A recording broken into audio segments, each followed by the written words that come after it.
Hello and welcome to this video. As usual, my name is Mary Amondo, in charge of training and career advisory services here at Corporate Staffing.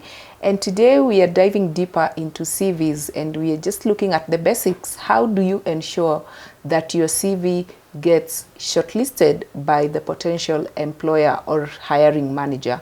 I do believe that you will find this conversation interesting, and I'm glad to be joined by one of our CV writing experts, Diana, in this conversation. Thank you, Diana, for joining in. You're welcome, Mary. Yes, we've been talking about CVs or even resumes, and today in this video I would really want us to dive deeper into ensuring that the resume or the CV gets shortlisted. So in order to capture the hiring manager's attention, what is the ideal structure of a resume to begin with? Thank you so much for that question, Mary. So ideal structure of a CV is it is a very important aspect of a job seeker. So the structure of a CV, first, you should have a good and a professional design. Nowadays, most of the companies use an applicant tracking system to scan the CVs. Technology is moving so fast and things are changing.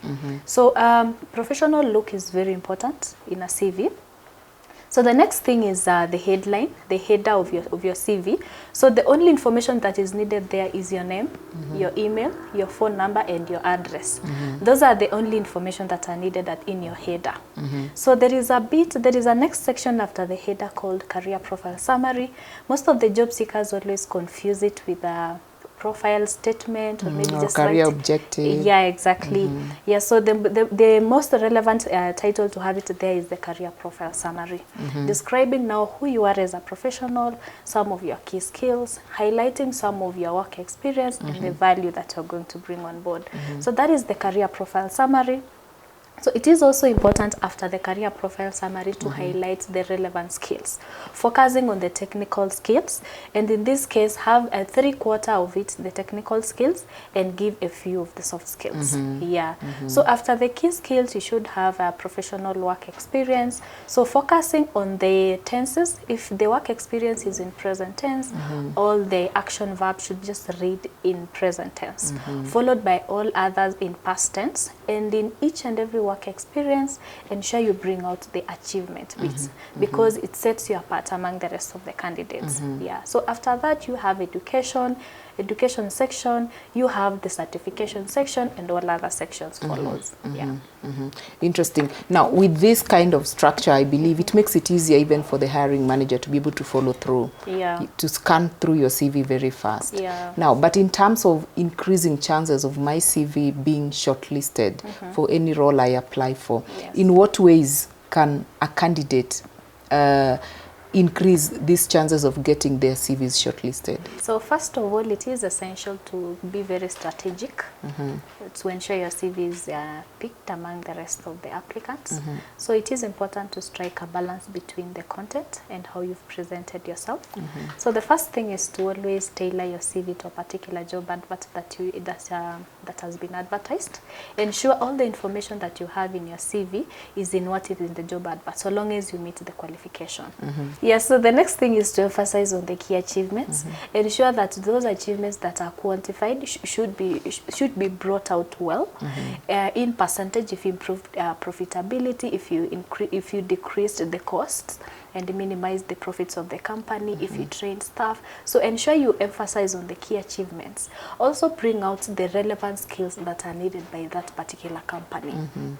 Bring out strongly that you possess those skills excellently, and also emphasize on the transferable skills like leadership skills, being adaptable, willing to learn a lot of things, and be able to offer the service excellently to the company at any point in time. Great. I do believe, as we wrap up this conversation, that constructive feedback, or rather constructive criticism, is very important. So as we wrap up, how can professionals or candidates seek feedback on their CVs or their resumes, and what should they look for in terms of constructive criticism? Constructive criticism always happen when a job seeker maybe sends an application to a trusted person, in this case, someone who is more professional than they are.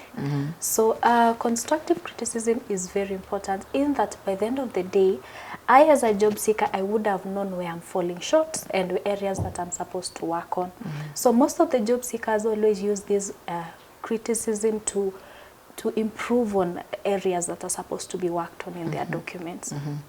So the best way possible is to seek career advisories from trusted organizations like our organization. So have a mentor who you trust to go through your documents to ensure like everything has been brought out well. Yeah. So and any other thing is ensure that your CV is always ATS compliant, because most of the companies nowadays use applicant tracking system to scan the documents when they are shortlisting their candidates. Yeah. And I know with ensuring that the CV is ATS compliant, sometimes even the format of the CV is very important. And that is part of one of the ways in which candidates should really be able to be open to constructive criticism. Interesting. Thank you so much for sharing with us. I know we'll be discussing more about CVs and resumes in our upcoming videos. You're welcome, Mary. Great. As Diana has brought it out very clearly, I believe you've got insights on how to ensure that you increase chances of your CV being shortlisted for any application that you are sending. And we encourage you to reach out to us through the link provided below. If you are finding it difficult to just understand why your CV is not getting shortlisted, Diana, together with her team, will be able to take you through the review. If you send your CV, the review is absolutely free and offer guidance on how best it can be tailored to capture the hiring manager's attention. We look forward to have you in our upcoming videos. Thank you for watching.